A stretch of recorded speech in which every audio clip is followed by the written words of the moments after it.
What's up, everybody? Welcome to another episode of the Rideshare Hub. My name is Greg. Hey, before we get started today, guys, I wanted to tell you about an app called GetUpside. It's a super awesome app that helps you save really good money in your gas. The very first time you fill up, you get 25 cents off per gallon. There's not a single one of you watching this video that can't tell me that 25 cents off per gallon for free is not worth just signing up for a free app. It is 100% worth it, and you absolutely need to do it.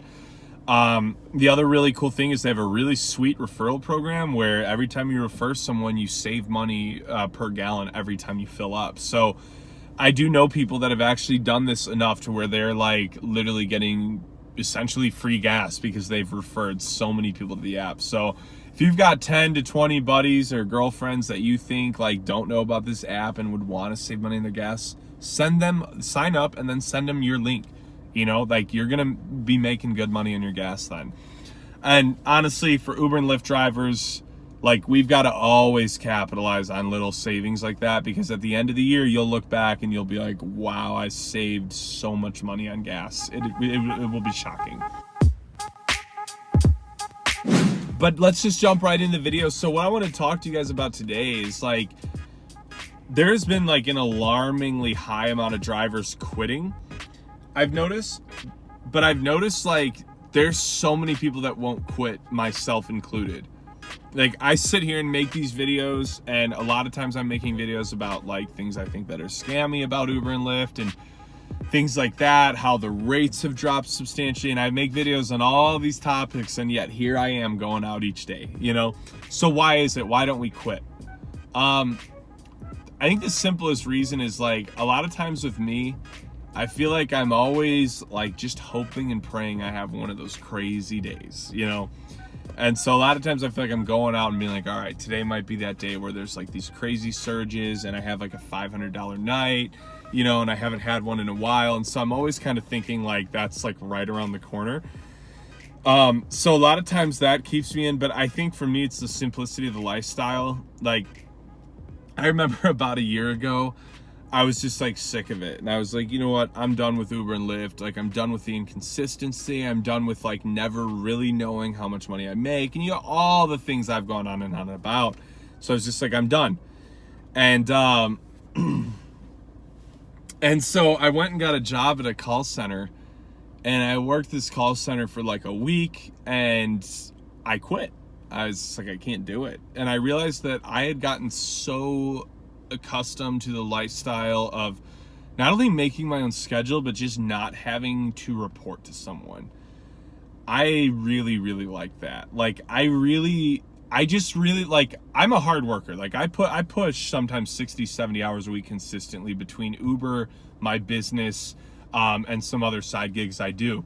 So like, trust me, like I have the work ethic, but I just realized that I really like working on my things. Like I really like doing things my way. And that's just how I like to live my life. Like obviously there's tons of people who aren't like that. You know, they like just having the consistency. They like knowing that their boss is going to pay them this much each week and they'll have the bills paid. I'd rather just not deal with the boss. So for me, I realized that I got so used to like this lifestyle of freedom. Like really, it's like a level of freedom that a lot of people never really taste. And I just couldn't cope like without it. Like I really couldn't make it work without it. Like I said, I have no problem working really hard, but if I'm gonna work 60, 70 hours, like I want it to be on my thing, my time. And that's why I've always loved Uber and Lyft. It's the freedom it gave me. So I think that's the number one reason people don't quit, is that they get a taste of the lifestyle and they don't want to do anything else. And even though the rates go down and it gets harder and harder pretty much every single year, we still will keep doing it. So first things for this, I want to offer a solution. Now it's not like an incredibly viable solution, but it's worked for me. So use this time while Uber and Lyft is still running wisely. If you've watched any of my videos, you know that like I do not think Uber and Lyft will be around for another 5 years. I think it'll go full automation. So capitalize on this time. Save a ton of money. Like if you're doing this part-time, like be saving most of what you're making from Lyft, you know, and Uber.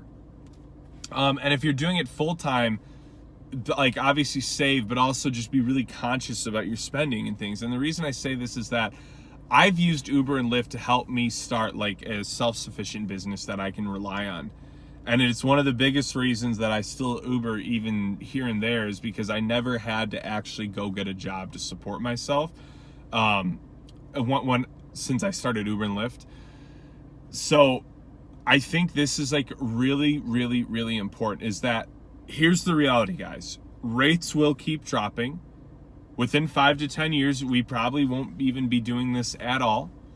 And it is getting harder and harder and harder to make a consistent amount of money on this.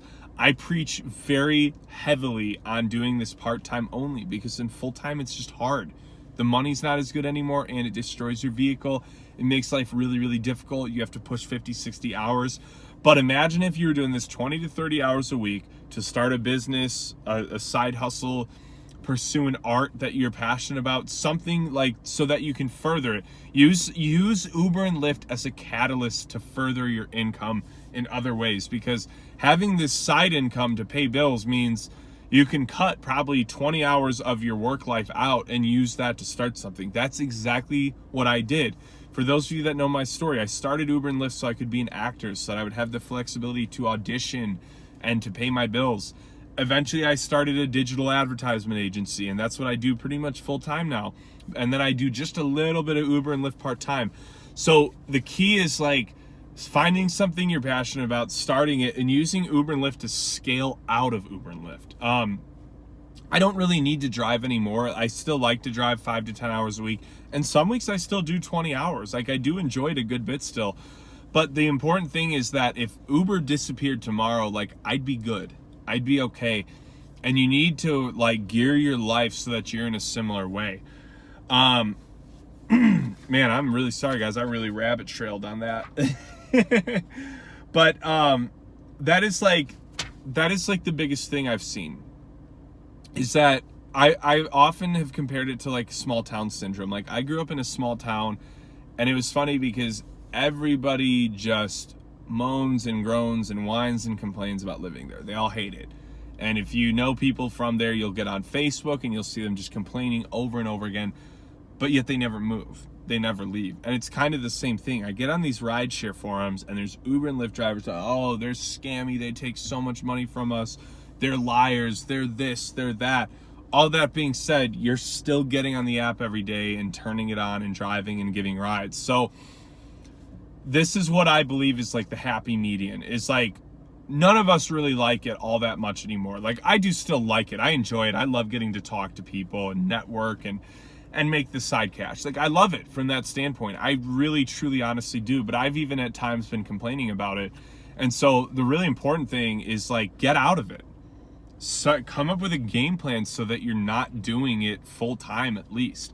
And start taking small baby steps so that maybe in another 2-3 years, you have a business model or something you're doing. Or, I mean, there's so many things you can do to just like start to make your own money. I mean, like, one of the easiest things like is something like a personal trainer, or I know a lot of like guys that are like coding guys, and they took 2 classes that were like $500, learned how to code, and then started their own little company doing like small scale coding for small businesses. Personal trainer is another good example, like I was saying earlier, like things like that where you could pay to take a course to get certified, and again, be doing all your Uber and Lyft driving on the side to pay your bills. Like, I think the biggest thing Uber and Lyft should be used for is to take risks.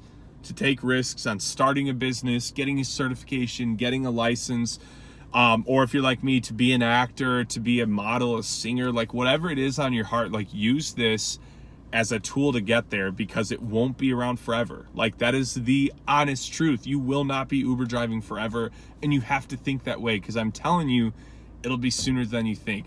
I'm gonna stop ranting to you guys about that though, but hey, in all seriousness, guys, I really hope you enjoyed this video. I hope you guys crush it out there. Be sure to like this video, subscribe to the channel, like stay up to date with what we're doing. I'm telling you, like, this content is gonna really change how you drive, and it's gonna make it all way more effective. On that note, I hope you guys have a great rest of your week, and I will see you guys soon.